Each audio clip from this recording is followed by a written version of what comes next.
bonjour à tous. Nous allons faire cette masterclass inédite pour vous présenter donc une initiation à la cybersécurité informatique avec un workshop Linux.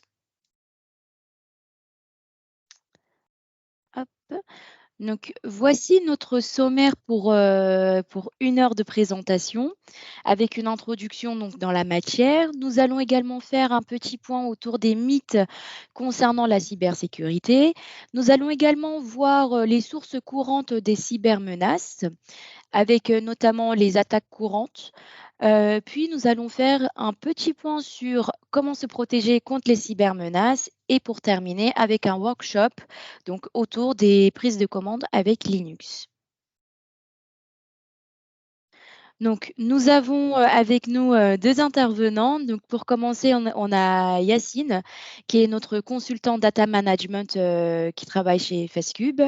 Nous avons également Brahim Foued. On te remercie également pour ta présence. Donc, il participe du Canada. C'est notre cybersécurité senior consultant. Et pour ma part, donc, je suis responsable de Fastcube Academy, donc centre d'organismes de formation. Voilà. Merci beaucoup, c'est très aimable de ta part. Merci pour cette belle introduction. Donc, je reprends le relais si tu veux bien.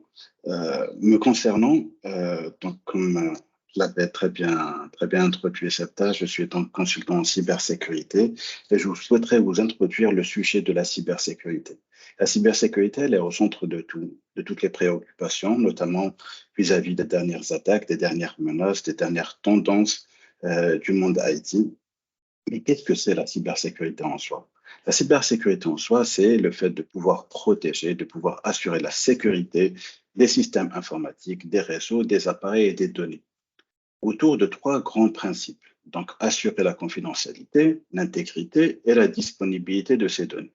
Supposons que vous êtes une entreprise télécom, sa première préoccupation serait d'assurer justement la partie communication pour vous permettre justement de joindre n'importe qui. Donc, c'est une considération cybersécurité qu'elle pourrait avoir. Concernant par exemple le système bancaire, ça serait peut-être la confidentialité. La confidentialité et l'intégrité de vos données, bien évidemment. Donc, l'intégrité, c'est le fait de ne pas pouvoir modifier, c'est de garder la donnée intègre. Et la confidentialité, c'est de faire en sorte justement que vous ayez, ou bien les personnes autorisées ont accès à cette donnée uniquement. Donc, ça, c'était la définition de la cybersécurité. Quelques mythes concernant la cybersécurité. Il y en a 4 qui sont très répandus. On croit très souvent que les cybercriminels sont très souvent externes à toute organisation. Mais voyez-vous, la plupart des cyberattaques proviennent très souvent de l'interne. Un employé malveillant, par exemple, pourrait très bien compromettre ou bien accéder à des données confidentielles, que ce soit au travers d'habilitation ou bien juste par malveillance. Il y a bien évidemment donc les vecteurs d'attaque qui sont méconnus. Et puis, on croit toujours que des vecteurs d'attaque sont bien répertoriés, bien définis, et puis ils sont contenus. Alors qu'en fait, il y a tout plein de vecteurs d'attaque qui sont très souvent négligés, tels que par exemple l'accès aux caméras de surveillance, les imprimantes. Vous savez qu'une imprimante, par exemple, peut avoir accès au réseau. C'est d'ailleurs son but, justement, que les employés puissent imprimer leurs documents, mais faire en sorte aussi que cette imprimante-là peut être compromise très facilement, vu son système qui est rudimentaire, et puis qui pourrait justement compromettre l'ensemble des données de l'Active Directory, par exemple, d'une organisation. Les risques sont bien connus. Ça aussi, c'est un mythe. Très souvent, les organisations croient avoir identifié l'ensemble de leurs risques, mais beaucoup des risques restent méconnus de l'organisation. Et bien évidemment, il y a des entreprises qui pensent que leur secteur d'activité n'est pas sujet aux cyberattaques, telles que les agences publicitaires, par exemple, qui viendraient peut-être amener à manipuler des données pouvant impacter le business de leurs clients ou bien de leurs concurrents. Voilà, donc les cyberattaques influent et touchent tous les secteurs d'activité. Quelles sont, selon vous, les sources courantes de cybermenaces? On croit très souvent, justement, qu'un attaquant, ou plutôt un hacker, c'est un petit gars à capuche qui est dans sa chambre et qui va compromettre une infrastructure. Mais non, en fait, beaucoup d'États ont formé une armée, justement, ou plutôt des personnes, des unités, pour pouvoir mener des cyberattaques. On citera par exemple la Chine, qui a toute une escouade dédiée aux cyberattaques pour pouvoir récupérer, faire du renseignement, de l'influence géopolitique, etc. On a aussi des organisations terroristes, mais on a aussi des groupes criminels, c'est-à-dire des groupes qui vont, par exemple, diffuser des ransomware pour pouvoir escroquer ou plutôt tirer des bénéfices des organisations qui auraient perdu leurs données et tenir en otage leurs données au travers, par exemple, de ransomware en chiffrant, par exemple, une partie de leur sauvegarde. On a les hackers individuels qui ont des compétences et qui vont œuvrer pour leur propre intérêt. Et puis, on a les employés, les insider attaqueurs, donc les employés malveillants. Ça, ce sont les différentes sources des cybermenaces. Il faudrait bien différencier la cybermenace de la cyberattaque, parce qu'on peut avoir plusieurs attaques liées à une seule menace. Les attaques les plus fréquentes, ce sont des attaques donc, par logiciel malveillant, telles qu'on l'a cité vis-à-vis des ransomware, par exemple. Pardon. Des attaques par ingénierie sociale. On a tous reçu déjà des emails de spam qui nous invitent à cliquer sur des liens, à remplir des formulaires. Je présume qu'on a aussi reçu donc des FMS qui nous indiquaient un colis justement qui nous attendait. Il fallait peut-être s'acquitter d'une taxe quelconque pour pouvoir le recevoir. Et puis, bien évidemment, les SMS de formation. Il y a des attaques par injection. Le but des attaques par injection étant justement de détourner les programmes de leur logique première, c'est-à-dire le programme vous offre par exemple le choix entre la page A et B, et vous allez donc intervenir pour offrir à ce même programme donc un choix alternatif. Le choix C et l'amener à exécuter une action pour laquelle il n'a pas été développé en fait. C'est ça les attaques par injection. Et ça permet très souvent justement d'extraire des données ou bien de compromettre le système. Les chaînes d'approvisionnement. Je présume justement que FastCube justement et des développeurs travaillent déjà sur la partie CI/CD, donc Continuous Integration, Continuous Delivery, et la partie chaîne d'approvisionnement, elle est très importante parce que c'est en réalité compromettre les tiers, compromettre la chaîne justement qui va alimenter notre programme. Supposons que notre programme va utiliser des librairies tiers et que cette librairie est vulnérable, elle va automatiquement impacter le niveau de sécurité de notre application. Donc, bien évidemment, les attaques man in the middle, ça serait justement de compromettre les communications entre deux points pour intercepter ces données, modifier leur confidentialité ou leur intégrité. Attaque par déni de service, c'est totalement des attaques qui visent à détruire un système ou plutôt à atteindre un impact business quelconque, c'est-à-dire le rendre indisponible, par exemple. Supposons que vous êtes sur un site web et qu'une des pages, elle prend plus de temps à se charger que les autres. L'attaquant, il va targeter cette page-là, il va la requêter peut-être 1000 fois et faire en sorte que l'application soit inaccessible pour l'utilisateur.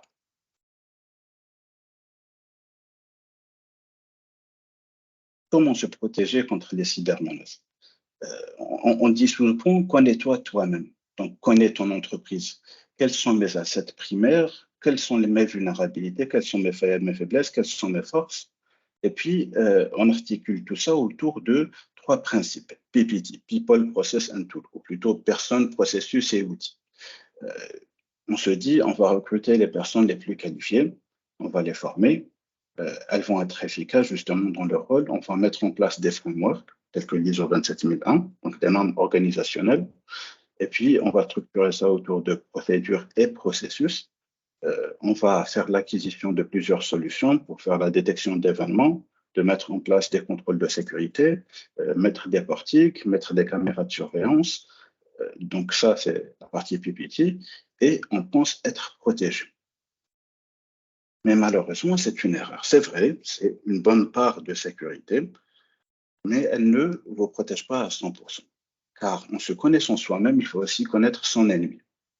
Et c'est là où rentre justement cette compréhension, ou plutôt prend tout son sens la citation de Sun Tzu, donc connais ton ennemi et connais-toi toi-même, pour pouvoir être réellement protégé, pouvoir faire face à toutes les attaques et toutes les cybermenaces. Dans notre cas, je vous propose de participer à un workshop qui va vous démontrer comment est-ce que des mesures de sécurité basiques peuvent être compromises, comment est-ce qu'elles peuvent être déjouées au travers de commandes. Bon, bien évidemment, Linux est un système d'exploitation parmi les plus répandus dans le marché. La plupart des infrastructures, des systèmes que vous utilisez au quotidien, l'ont comme étant un socle. Et ces quelques mesures de sécurité mises en place au niveau du challenge Over the Wire démontrent bien justement les pratiques de sécurité communes. Et notre cher ami Mohamed Yassine, il va nous expliquer comment est-ce qu'il va réussir à les déjouer. Voilà. Merci Fouad pour la présentation. Merci Sevda aussi. Oh, bon, je vais partager mon écran comme ça. Est-ce que là vous voyez mon écran, ça va? Oui, c'est parfait. Donc, d'ailleurs, n'hésitez pas également à poser des questions. On fera une session questions-réponses à la fin pendant 10 minutes. Donc, n'hésitez pas. Ok, parfait. Merci, Sevda.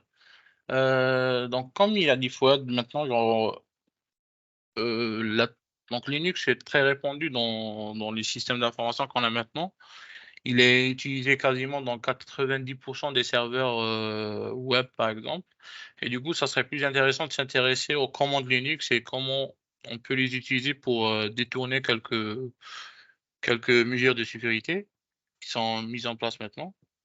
Et pour faire ça, on va commencer par... on va essayer de faire 10 challenges dans cette plateforme qui a été mentionnée par Fouad, donc Over the Wire. C'est une plateforme de jeu, c'est des wargames où il y a des planètes et la planète de base, la planète d'introduction, ça s'appelle Bandit. Donc le but, c'est de se connecter dans un serveur et ensuite essayer de trouver un mot de passe qui se trouve généralement dans un fichier ou dans un flux de données quelque part. Et on commence par le level 0. Donc level 0, qu'est-ce qu'il dit ici? C'est le but de ce level, c'est de ce niveau-là, de se connecter en SSH à cette adresse-là, avec ce port-là, et l'utilisateur Bandit 0 avec le mot de passe Bandit 0. Pour se connecter en SSH, on peut utiliser soit un terminal Linux, soit la console Windows, donc CMD, ou bien un client SSH. Moi, j'aime bien utiliser ce client SSH qui s'appelle Termius. Comme ça, j'enregistre tous mes hosts. Donc, je clique ici, je mets l'adresse qui est Bandit Labs. Le port, par défaut, c'est 22, mais eux, ils ont précisé que c'est 2220. L'utilisateur, c'est Bandit 0 et le mot de passe, c'est pareil. Et on se connecte. Oui, il me dit d'accepter Fingerprint, ça va.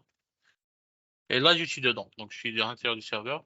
Est-ce que vous arrivez à voir l'écriture Fouad ou c'est bon?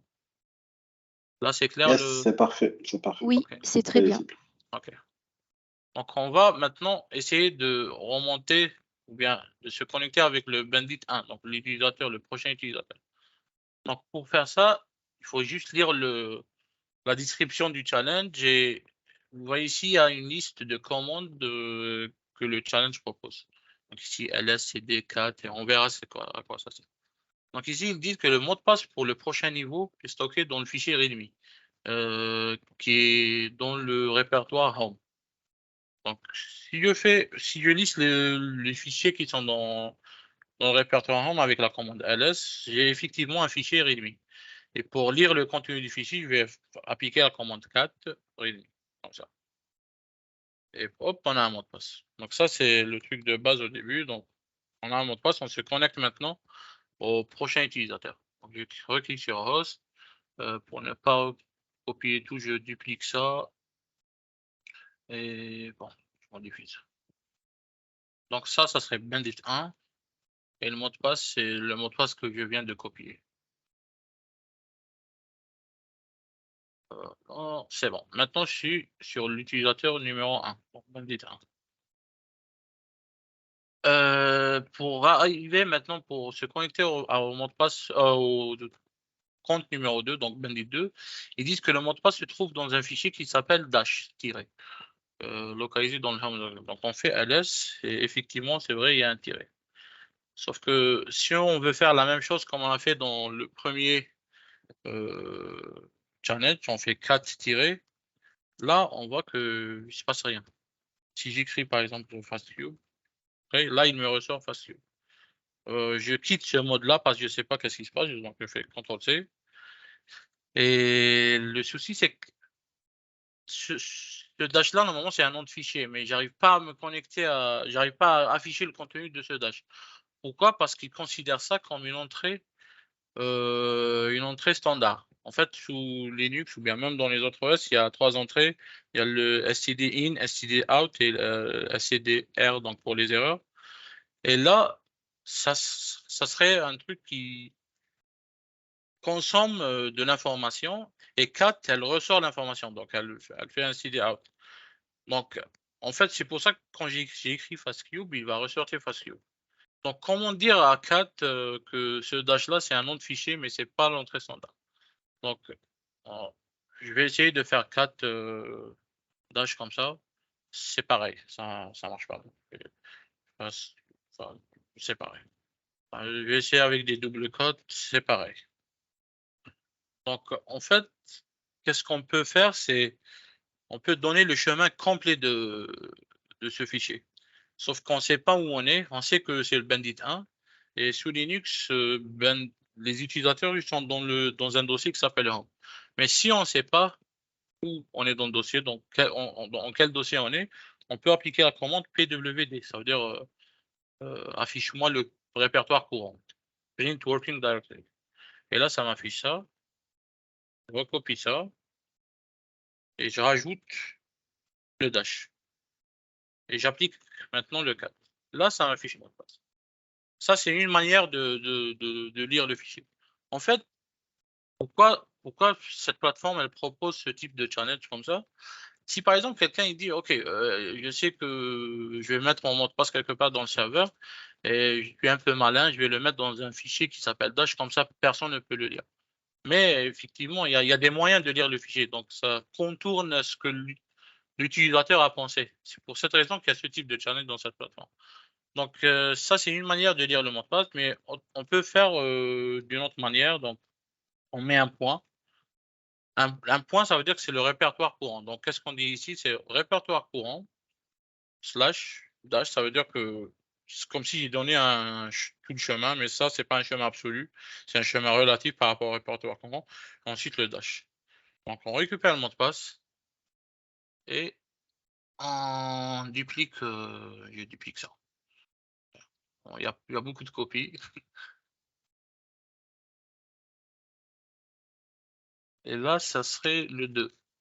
S'il te plaît, Yacine, quelle serait ta recommandation justement pour le stockage des secrets? Ça serait peut-être de les hacher, peut-être. Je sais pas, c'est toi l'expert, Fouad. Alors, j'aime bien débattre, j'aime bien challenger justement les pensées des gens. Alors, effectivement, le stockage, il est tout aussi important que le chiffrement des secrets. C'est-à-dire qu'il existe plusieurs password managers dans lesquels on pourrait justement mettre nos secrets et ça se va être donc en réalité soit dans un fichier local ou bien dans le cloud qu'on ne peut lire qu'au travers d'un master, par exemple, password. Ok, parfait. Alors, je vais essayer de me connecter, j'espère. Ok, c'est bon. Là, je suis sur Bandit 2. On va essayer de se connecter à l'utilisateur 3 maintenant. Il dit que le fichier se trouve dans un fichier qui contient des espaces. Donc, je vais refaire la liste des fichiers. Donc, ls. Et c'est vrai, il y a un fichier qui s'appelle comme ça. Si je fais cat de tout ça, find name, là, ça va pas afficher. Pourquoi? Parce qu'il considère que chaque mot écrit chaque mot donné à 4, c'est un fichier à part. Donc, c'est comme s'il y a 4 fichiers qui sont donnés à 4. Donc, ces espaces-là, on doit les échapper. Et on les échappe avec un anti-slash. Donc, je fais space, espace, là le in, et ainsi de suite. De cette façon-là. Comme ça, je peux lire le mot de passe. Sinon, on peut par exemple entourer tout le nom avec des double quotes ou des single quotes. Et ça marche aussi. Je vais essayer de me reconnecter maintenant sans dupliquer parce que ça marche pas très bien la duplication. Utilisateur 3. Okay. Est-ce que c'est encore connecté? C'est bon, je suis dans l'utilisateur 3 maintenant. Là, ils disent que le mot de passe, le prochain mot de passe, est stocké dans un fichier caché. Donc, si par exemple un utilisateur il stocke un mot de passe, il va dire OK, je vais mettre mon mot de passe ou bien une clé quelque part dans un fichier et je le cache comme ça, personne ne le saura. En fait, mais avec des commandes et avec des scripts automatiques, on peut lire tout, on peut chercher directement sur les fichiers cachés et du coup, c'est pas vraiment un endroit plus sûr de mettre mon mot de passe. Donc, si je refais ls, là, j'ai un dossier. Je vais entrer dans le dossier avec la commande cd, change directory, et je refais un ls, j'ai rien. Du coup, pourquoi j'ai rien? Parce que le fichier est caché. Et sous Windows, non, pas sous Windows, sous Linux, pardon, les fichiers cachés commencent par un point. Donc, ce que je peux faire, je peux lister les fichiers cachés directement. Je peux faire ls, point, et ensuite je donne maintenant un motif, et là, je mets tous les fichiers qui commencent par un point, et ensuite un étoile. Comme ça, il va lister tous les fichiers qui commencent par un point. Et là, j'ai 3, enfin 4 avec un dossier aussi. J'ai un fichier qui s'appelle point .hidden. Je fais le 4 de point .hidden et là j'ai un mot de passe. Donc c'est pas la peine de mettre vos mots de passe dans des fichiers cassés, ça sert à rien. Sauf si est-ce que ça sert à quelque chose de mettre ces fichiers ces mots de passe dans un fichier caché? C'est vrai que ça ne sert à rien. Tu sais, il y a un principe qui est révolu, c'est la sécurité par l'obscurantisme, c'est-à-dire que créer un système complexe, obscur pour les utilisateurs viendrait à sécuriser quelque chose. Mais en fait, c'est une idée qui est totalement fausse. Un système qui est complexe ou bien qui est, entre guillemets, tordu, n'est pas plus sécurisé qu'un système qui ne l'est pas. Là, pour le prochain level, ils disent que le mot de passe se trouve dans un fichier qui est lisible déjà dans le dossier in here. OK? Je rentre dans le dossier in here. Je vois qu'il y a des fichiers. Ça commence par dash file 0 quelque chose. Et là, je vois que si par exemple j'essaie de lire un fichier random, par exemple le premier, comme ça, bon, je sais rien. Je sais pas, peut-être que c'est à cause de dash. Ouais. J'ai un truc qui n'est pas lisible, donc c'est pas vraiment le mot de passe. Et normalement, je devrais même pas faire un 4 dessus. Et là, comme je vous ai dit au début, en fait, la plateforme propose des commandes. Donc là, par exemple, il y a ls qui change, cd qui rentre dans un dossier, 4 pour afficher. Il y a file. Et du coup, je ne sais pas à quoi ça sert file. Donc je vais voir. Il y a une commande sur Linux qui s'appelle man qui affiche le manuel d'une commande. Donc je fais man de file. Et là, j'ai le manuel de find. Ils disent que file détermine le type de fichier. Et du coup, c'est intéressant dans notre cas. On fait file et on l'applique à tous les fichiers qui commencent par ça. Et là, qu'est-ce qu'on a obtenu? Le fichier 0, c'est un data. Tous ces fichiers sont des data, donc c'est pas des trucs lisibles. Le fichier 7, c'est du texte ASCII, donc c'est visible. Le 8, c'est pas visible. Et l'autre, c'est un fichier qui contient des données non ISO. Donc, ça peut être donc c'est une extension du ASCII et c'est non ISO, ça peut être lisible, mais je ne pense pas pour l'instant. Et du coup, je pense que ça serait ce fichier-là, le 7. Donc on fait le 4 du fichier 7. Et là, on a un mot de passe. Fouad, est-ce que tu peux nous Donc, les expliquer données, pourquoi il y a des fichiers qui sont lisibles et d'autres fichiers qui ne sont pas lisibles? ah, c'est très intéressant. En fait, justement, les données peuvent être représentées de différentes façons. On a donc des données binaires. Ça serait l'équivalent justement à prendre un point XY et à tenter de l'ouvrir avec votre bloc-notes. Vous allez voir des caractères qui ne sont pas vraiment lisibles, donc des caractères spéciaux par exemple. Mais en fait, cette structure même, elle est compréhensible par le système. Et puis, vous avez des données ASCII qui, elles, vont avoir des données qui vont être totalement lisibles.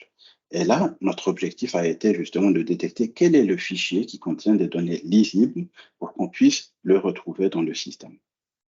Okay. Voyez-vous comme étant un hacker, par exemple, qui vient de compromettre un système, qu'est-ce que vous allez rechercher en premier? Ça va être donc les données de l'utilisateur.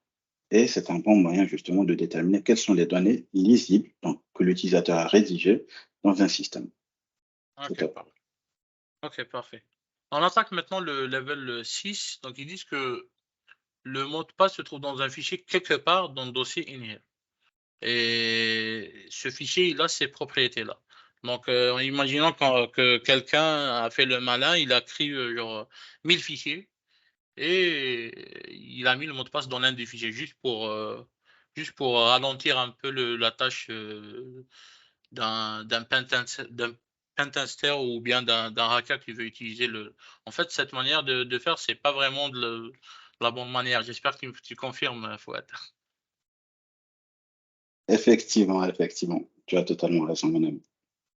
Donc là, j'ai plusieurs dossiers, il y en a 20. Et si on note dans le premier dossier, par exemple, il y a plusieurs fichiers, plusieurs dossiers. Donc vraiment, en fait, on ne sait pas où il y a on sait pas où le mot de passe se trouve, dans quel fichier. Je sais pas quel fichier. Du coup, ce qu'on peut faire, c'est utiliser les commandes proposées et find, d'après son nom, normalement, ça devrait marcher. Je vais faire man find et là, ils disent que, OK, on peut chercher des fichiers avec quelques propriétés. Donc, chercher des fichiers dans un dossier ou bien dans un répertoire courant, donc dans un dossier quelconque ou bien là où on est. Donc, il y a plein d'options pour file. Nous, ce qu'on veut, par exemple, on peut voir directement les fichiers qui ont la taille 1033 bytes. Je vais chercher dans le manuel, je vais plus faire slash. Comme ça, je vais chercher, je vais écrire par exemple le size. OK, il y a une option size. Et là, moi, je veux des bytes. Donc, je vais chercher bytes. Et pour bytes, en fait, il faut écrire size, la taille, et l'unité, c'est C pour les bytes. Normalement, c'est B, mais B, ce sera pour des blocs de 512 bytes. Donc, je vais essayer de faire ça. Donc, find, le dossier où on doit chercher, donc in here. Le type de fichier, ça sera le type, ce qu'on veut, ce sera des fichiers, donc type file. Et ensuite, la taille, donc size, ça serait 1033 bytes. C'est bytes CDC. Si je fais ça, il me sort un seul fichier. Si par exemple, je fais que ça, là, il sort tous les fichiers créés par l'utilisateur. Mais nous, on veut seulement rechercher les fichiers qui sont, enfin, il y a un seul fichier pour l'instant. Du coup, c'est pas peine de chercher les autres propriétés. Mais si on veut, ce qu'on peut faire, c'est chercher directement dans le manuel de find et trouver ces options. Par exemple, not executable, ça serait sûrement une option executable avec une négation, par exemple. Donc, nous, on va lire directement ce fichier, on a le mot de passe. Juste pour accélérer parce qu'on n'a pas beaucoup de temps. OK, on a le mot de passe. Et ça, c'est l'utilisateur 6, du coup. 6. Comme j'ai dit tout à l'heure, en fait, ça, c'est vraiment pour avoir les commandes de base de Linux et ensuite, on peut attaquer les challenges de, par exemple, la plateforme RootMe, qui sont des vrais challenges, qui sont un peu plus avancés par rapport à cette planète, donc Bandit. Alors, le prochain mot de passe. Ça c'est quoi ça? C'est le mot de passe se trouve dans un fichier quelque part dans le serveur. Donc, on ne donne même pas un dossier. Donc, quelque part dans le serveur. Et il a ses propriétés. OK. Donc, le owner du fichier, c'est Bandit7. Le groupe du fichier est owné par Bandit6. Et la taille du fichier, c'est 33 bytes. Et j'espère que cette fois, j'ai pas un seul fichier qui fait 33 bytes. Donc, je refais ls, j'ai rien. Je fais un find. Et là, il me dit dans tout le serveur. Je dois chercher dans tout le serveur. Et la racine sous Linux, c'est slash. Donc, je fais find de slash.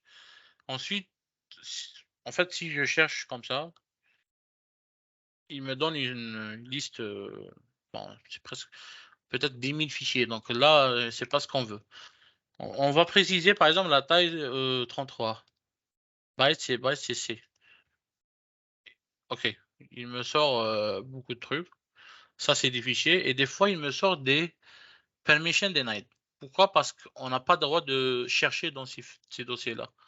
On peut faire une manip pour rediriger seulement les erreurs vers un puits où ces erreurs ne seront pas affichées. Je ne vais pas tarder sur cette manip-là, mais je vais faire ça. Le code d'erreur pour la manette, c'est 2. Donc, on va rediriger les erreurs vers un puits qui s'appelle dev nul. Comme ça, j'ai pas ces erreurs. Donc, j'ai que la liste des fichiers. Effectivement, j'ai pas les erreurs. J'ai que. Alors, il dit que le fichier est tourné par l'utilisateur bandit7.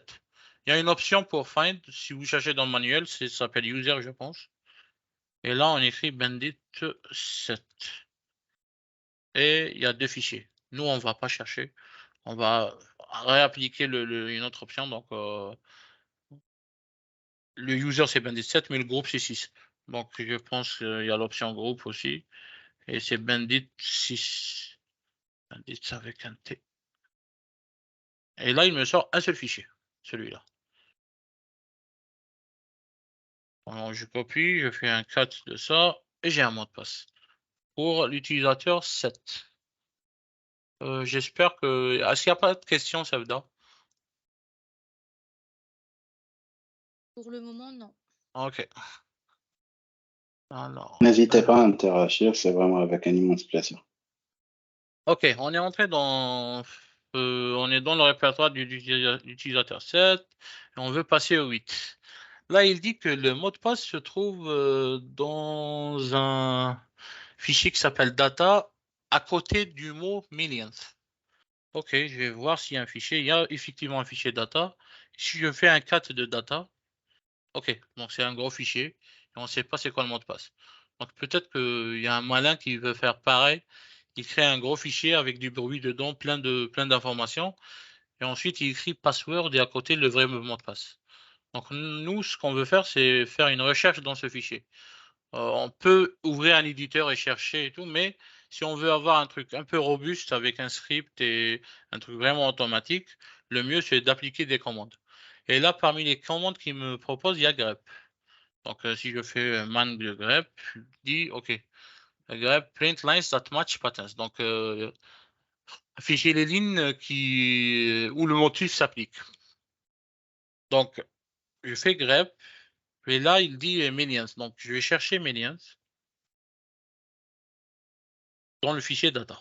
Et je fais entrer. Et là, il me dit, OK, le mot de passe, c'est celui-là. Pourquoi?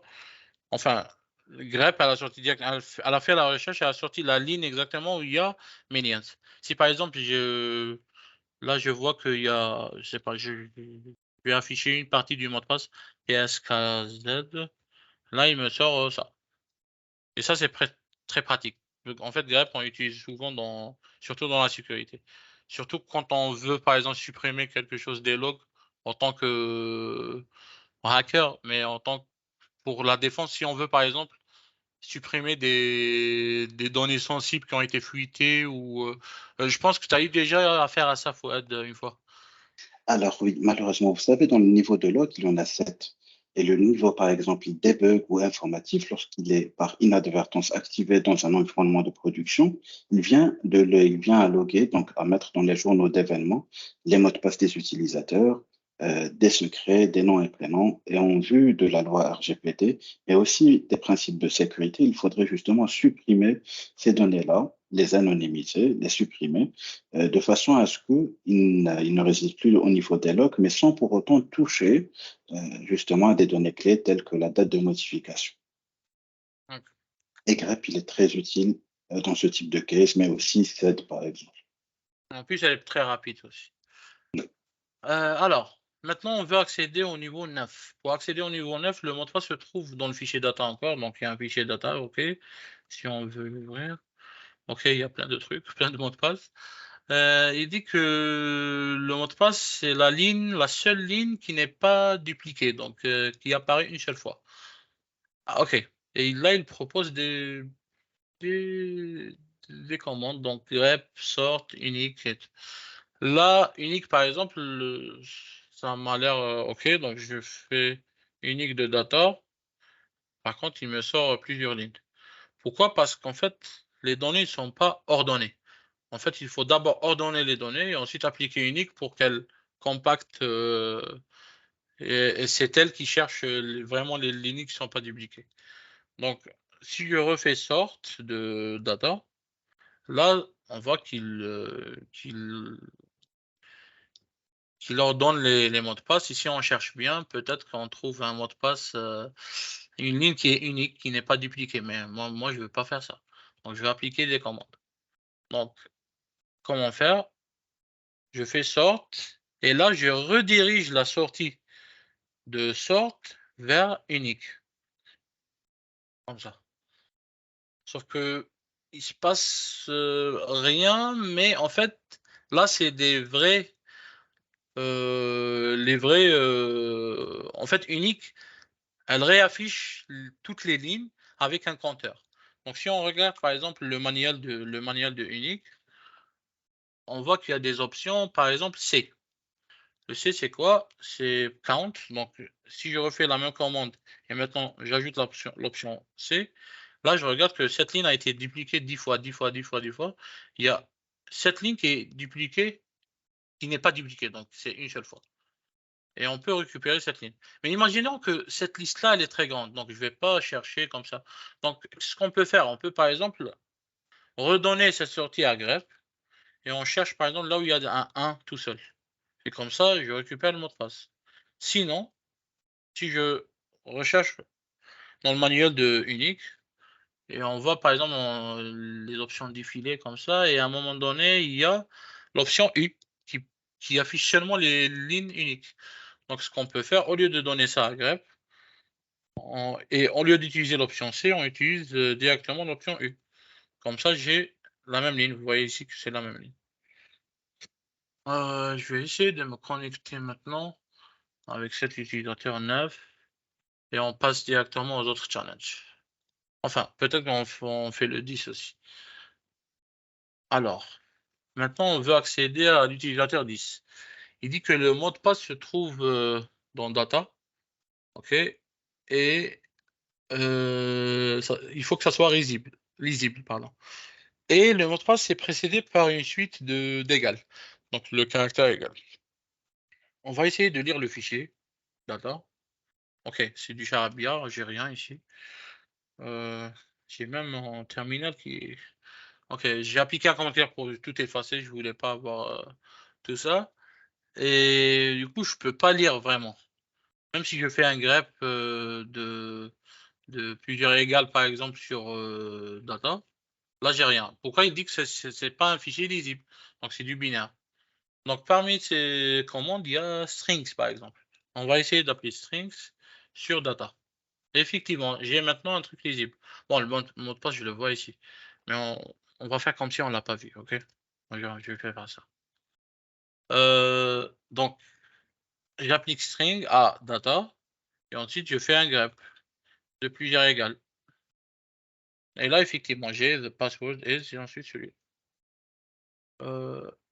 Ok, Fouad, est-ce que tu peux nous dire pourquoi il y a des gens qui mettent des mots de passe dans des fichiers, et ensuite ils les mettent dans un binaire, au lieu d'un truc lisible? C'est ça. L'une des pratiques basiques, bien évidemment, de la stéganographie, donc l'art de cacher quelque chose dans quelque chose, la stéganographie, c'est justement, par exemple, de mettre un secret dans une image. Il y en a qui viendraient à utiliser donc les métadatas, donc les informations, par exemple, du nom de l'appareil, de l'auteur, par exemple, d'un fichier image, pour y stocker un autre fichier. Au travers de la méthode que vient de vous montrer donc Mohamed Yassine, vous pouvez récupérer la donnée originale qui est stockée dans une image, par exemple. Merci, Fouad. Là, j'attaque le dernier. Je pense que je vais faire ça, ça serait le dernier challenge. Et ensuite, on passe à la plateforme RootMe avec des challenges qui sont un peu plus compliqués. Là, du coup, le mot de passe se trouve dans le fichier data, encore une fois, qui contient des données encodées en base 64. Ok, donc si je regarde, il y a un fichier data, je fais le cadre de data, et c'est vrai, base 64, parce qu'il termine avec deux égales, deux signes, comme ça. Généralement, c'est ça normalement. Quand on Alors, voit ça, c'est les du deux, base c'est 64. exactement, exactement. En fait, il se termine au travers de deux caractères égaux.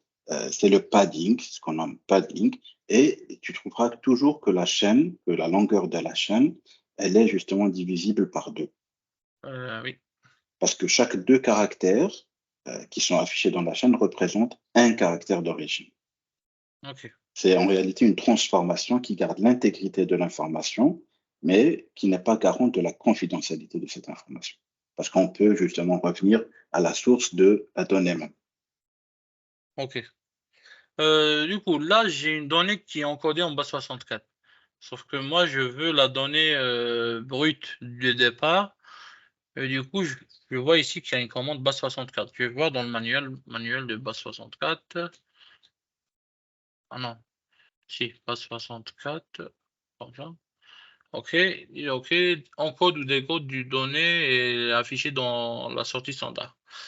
Et du coup, il y a une option décode, -D. Du coup, je fais base 64. Je peux faire 4 comme ça, de data, et ensuite je la passe à base 64. Ou bien appliquer directement base 64 avec l'option D. Et là, il me dit, OK, le mot de passe est égal à ça. Écoute, c'est bien. On va voir si c'est vraiment le mot de passe et ensuite on passe. Tu vois, par exemple, ce type de pratique, il est très commun. Euh, les gens, d'une façon générale, donc pensent que parce que justement quelque chose n'est pas lisible, quel est justement un bon moyen pour cacher un secret quelconque, donc un certificat, un mot de passe, des accès, d'une façon générale. Mais en fait, c'est là la différence entre encodage et puis chiffrement. Le chiffrement nécessite forcément une clé, votre clé, un mot de passe par exemple, un passe-phrase, pour pouvoir revenir à la donnée d'origine. Tandis qu'un encodage ne nécessite aucun input de votre part, donc aucune entrée de votre part, pour pouvoir revenir à cette donnée d'origine. OK. Du coup, j'ai comme MD5, SHA-256, base 64 aussi. Alors, par exemple, MD5 ou bien SHA-1, ça, ce sont des algorithmes de signature. C'est-à-dire, on Ouais. vérifie l'intégrité du fichier au travers de ces algorithmes.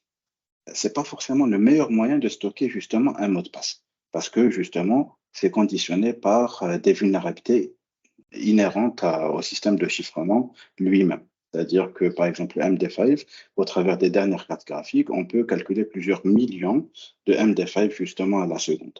Et ça fait de ça un algorithme faible pour pouvoir y stocker des mots de passe. Tandis que, par exemple, l'Argon 2, ou bien Bcrypt ouCcrypt sont de meilleurs algorithmes justement pour pouvoir stocker vos mots de passe au niveau de la base de données, par exemple. OK, Si vous OK. faites du développement, bien entendu. OK, mais ce qu'on peut faire aussi, c'est rechercher les fichiers où il y a une chaîne de caractères, par exemple, pour base 64.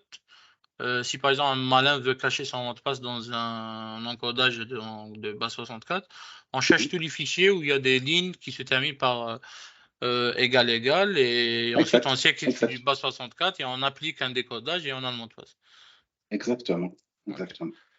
On passe maintenant à Rootme. Rootme, c'est une plateforme qui est, je pense, à la base française, Fouad, non? Exactement, elle a été Ouais. créée par un Français. Elle compte plus de 200 000 membres. C'est une plateforme de challenge, donc plusieurs exercices liés aux vulnérabilités ou bien à la cybersécurité d'une façon plus globale. Et à chaque fois que vous résolvez, par exemple, un challenge, vous avez un nombre de points et un classement dans cette plateforme. Est-ce que tu peux me rappeler ton classement en 2019, je pense? Ça avait un bon classement, je pense. Alors, en 2018, j'étais à la 21e place. OK. Là, sans avoir participé depuis, je pense être à la 200e place, quelque chose comme ça. OK, OK. Ça va, c'est un bon score. C'est pas genre 200 sur 200 000, c'est pas Il rien. faut avoir du temps, il faut avoir du temps. C'est OK. En compliqué de plus, l'avoir en ce moment. ouais, sur la plateforme, il y a plein de catégories.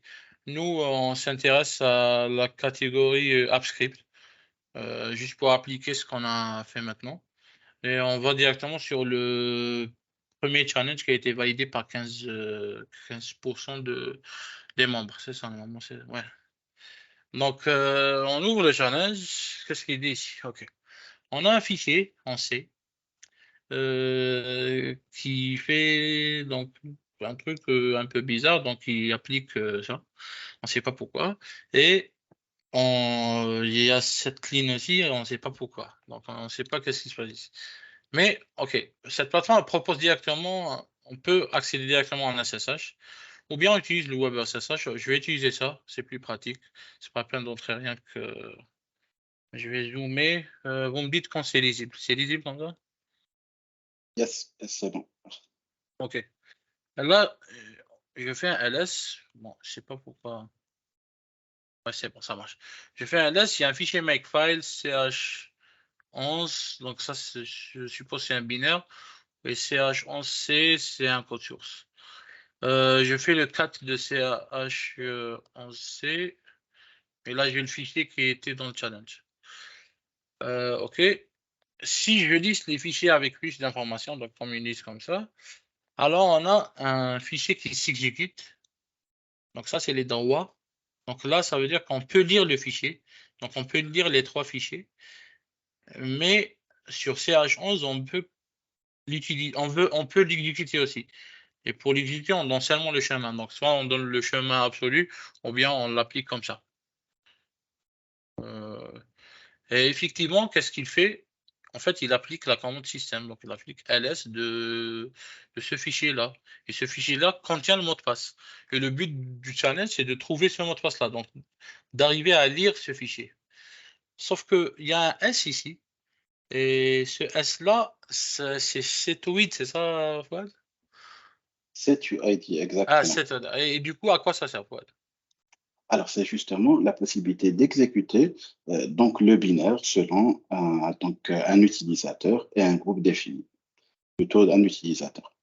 OK. Ça veut UID, dire c'est que, Unique ID, OK. Ça veut dire plutôt que User ID, pardon.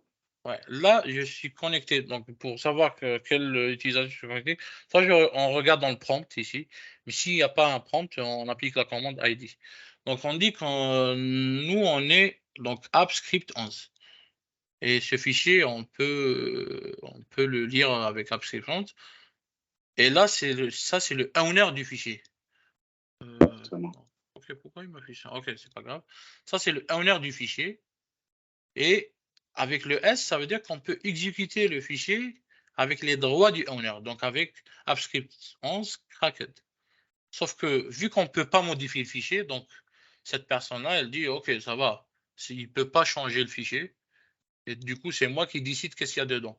Et dedans, il y a seulement un ls du fichier. Donc, c'est pas grave. Sauf que là, il y a une petite vulnérabilité. Je vais faire une manipulation. Je vais d'abord créer un dossier. Je vais créer un dossier je vais essayer ici. Parce que là, il va dire non, c'est pas permis. J'ai pas le droit pour écrire créer des dossiers. Je vais écrire un dossier dans le dossier temp. Et généralement, même les invités, ils ont droit à créer d'un dossier dedans. Donc, le dossier temp sous Linux, c'est un dossier temporaire qui s'efface après un redémarrage, je suppose, du système. Donc, je vais écrire un dossier fastcube. Enfin, fastcube comme ça. OK. Et je vais copier le binaire. Donc, là, cat, vous avez compris, cat, elle affiche le contenu d'un fichier. Donc, quand je fais cat ch11c, affiche le contenu. Sauf que je ne sais pas où est cat, donc j'applique la commande which cat.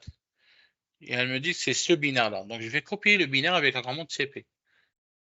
Bin cat dans le dossier que je viens de faire. Donc, tmp fastcube.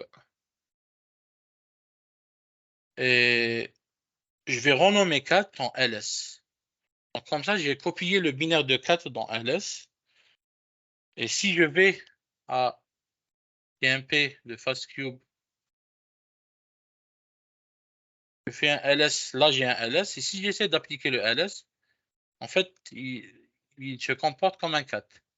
Et vous avez vu que j'ai fait un point slash. Ça veut dire que je suis en train d'exécuter ce ls-là, mais pas ce ls-là. Parce que le système, en fait, il va chercher dans une variable qui contient tous les dossiers les dossiers qui contiennent les exécutables. Je vais revenir dans le dossier de l'utilisateur. Je vais vérifier, ouais, je suis dedans. Et maintenant, qu'est-ce que je vais faire? Donc, cette variable qui contient les dossiers des exécutables s'appelle path. Donc, je vais faire un echo. Echo, c'est pour afficher un truc. Donc, welcome, par exemple. Et là, ça affiche welcome. Je vais faire echo de la variable. Donc, on commence par un dollar sous donc bash. Bash qui est le shell l'un des shells de Linux. Et là, il m'affiche tous les dossiers où il va chercher des exécutables. Qu'est-ce que je vais faire maintenant? Je vais exporter Séparé par 2 points, bien entendu. Hein. Séparé par des points, oui. 2 points ici.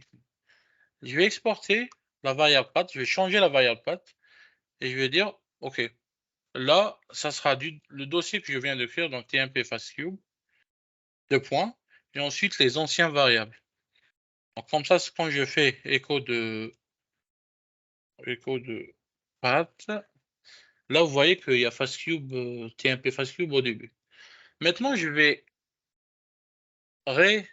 exécuter le fichier CH11. Tout à l'heure, quand on a exécuté, il nous a affiché seulement le path, donc il a appliqué ce ls là. Par contre, maintenant, on va réexécuter et là, il nous affiche un mot de passe. Donc, je vais copier le mot de passe, je vais voir si c'est vraiment... Ah, je suis dans un web, j'ai fait... On va faire ça. On va essayer d'appliquer... Oh non. Entrer le mot de passe. Et c'est bon. Donc, on a eu 5 points. Ça veut dire que notre classement a un peu augmenté. Et tu fais partie des 15% justement des personnes qui ont un réseau de Maintenant, c'est 16%. Mais c'est très intéressant comme vulnérabilité parce qu'en réalité, tu as modifié le comportement du binaire parce qu'il n'avait pas explicité quelle est cette commande ls qu'il va exécuter, donc lscdistinct, pour pouvoir la changer et mettre à la place donc le binaire qui va lire le fichier au lieu de le lister. C'est très intelligent de ta part, je te félicite. Merci Fouad. En fait, là, l'utilisateur, il a dit, OK, là, je suis safe. Vu que ce fichier, il n'y a que moi qui peux le changer. Donc, c'est moi qui décide qu'est-ce qu'il y a dedans. Donc, c'est moi qui décide de quelle commande l'utilisateur va exécuter avec mes droits. Donc là, il pense qu'il n'y a que ls, sauf que vu que j'ai changé le path, la variable path, là, le système, il va rentrer cette commande. Mais au début, il va chercher dans les dossiers et il va trouver un ls dans ce dossier-là. Sauf que ce ls-là, c'est pas un ls, c'est un cat. C'est pour ça qu'il m'affiche le mot de passe. Et l'une des manières de sécuriser ça, il faut donner le path complet de ls. Donc ici, qu'est-ce qu'il faut faire? Il faut écrire. Bon, là j'ai, là c'est pas, là il m'a affiché TMP parce que normalement je dois écrire ici bin ls directement. Sevda, est-ce que j'ai un temps pour un autre challenge ou non? C'est un petit peu short parce qu'il est déjà 58. OK, mais on a commencé un peu tard, donc ça va. Donc n'hésitez pas à poser vos questions. On est là également pour répondre à toutes vos questions. OK, donc je peux commencer le challenge ou non? Et ça prend combien de temps? 30 secondes en pratique, mais avec explication 2 minutes, ça va. Allez, let's go. OK, normalement c'est ça. Je vais voir AppScript, j'espère que c'est celui-là. Alors, qu'est-ce qu'il dit ici? Wishing to simplify the task by not memorize that we don't have nothing. OK. En fait, c'est un peu pareil. Si je fais un ls, il y a plein de fichiers, donc readme, note, chkred. Je fais le cadre de readme, qu'est-ce qu'il dit? Vous devez réussir à lire le fichier path situé dans le chemin, donc ce chemin-là. Sauf que je suppose que je n'ai pas le droit de rentrer dans ce chemin-là. OK, j'ai pas le droit. Donc je reviens. Sauf que là, il y a des notes et j'ai pas le droit aussi. Je vais voir. Ah si. OK, j'ai pas le droit. Donc là, qu'est-ce que je vais faire? Je vais voir qu'est-ce que je peux utiliser comme commande avec l'autre utilisateur. Parce que là, vu que j'ai pas de droit, ça veut dire qu'il y a un autre utilisateur qui a des droits sur ce fichier-là. Et pour faire ça, on applique une commande qui s'appelle sudo-l pour lister toutes les commandes qu'on peut utiliser autant qu'un autre utilisateur. Là, le mot de passe, c'est quoi? C'est app script ch1. Je pense que c'est comme l'utilisateur. OK, parfait. Et là, il nous dit, OK, l'utilisateur, donc moi, donc AppScript ch1, peut exécuter les commandes sur challenge 2, donc cette machine-là, donc avec cet utilisateur-là. Et qu'est-ce que je peux faire? Je peux faire le cat des notes. OK, donc moi, ce que je peux faire, je peux appeler sudo pour changer d'utilisateur. L'option, c'est UF ou add pour un utilisateur. Pour Pour changer. spécifier l'utilisateur, exactement, oui. Ok, script -1 cracket. Et là, je peux appliquer exactement ce qu'il y a après. Je pense que je peux donner le chemin normal. Donc 4 direct. Là, challenge, c'est. Je vais écrire challenge. App. Script. Il y a quoi d'autre? Je n'ai pas vu. ch1. Note. Étoile. Et c'est vrai, bon, il y a un fichier dedans. Et il y a juste une to-do list. Sauf que cette personne a dit, OK, tu peux utiliser cette commande-là 4 avec ce chemin-là. Et après, il y a une étoile pour lire tout ce qu'il y a dedans, dans ce fichier-là. Sauf que là, avec l'étoile, on peut rajouter des patterns.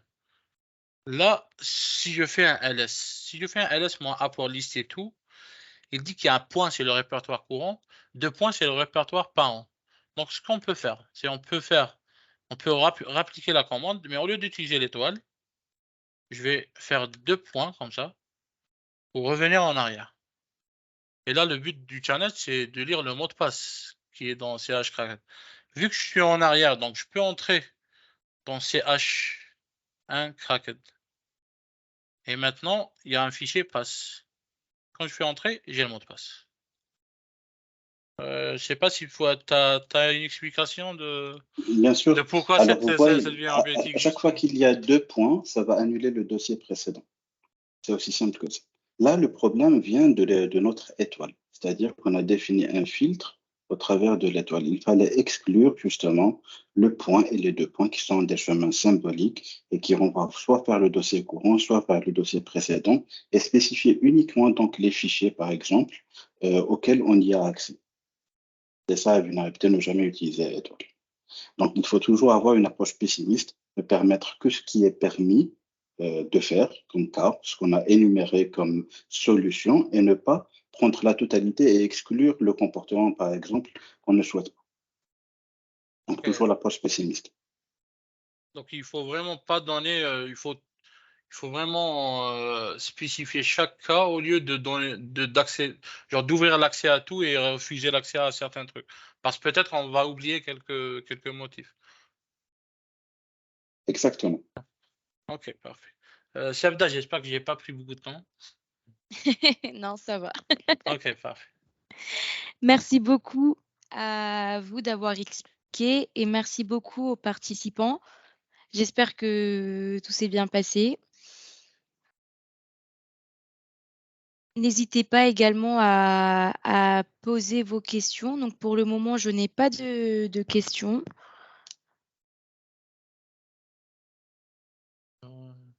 Oui, je vois pas de questions moi aussi. OK, très bien. Hop. Donc, nous allons également préparer, donc prochainement une autre session pour continuer, sur cette thématique et également présenter d'autres thématiques. Donc, n'hésitez pas à suivre la page, LinkedIn de FastCube. Merci beaucoup. Merci. Ton micro est coupé, Fouad. Hein. Merci, au revoir. Merci. Merci pour votre présence. Merci à tous. Merci. Merci, au revoir. Au revoir.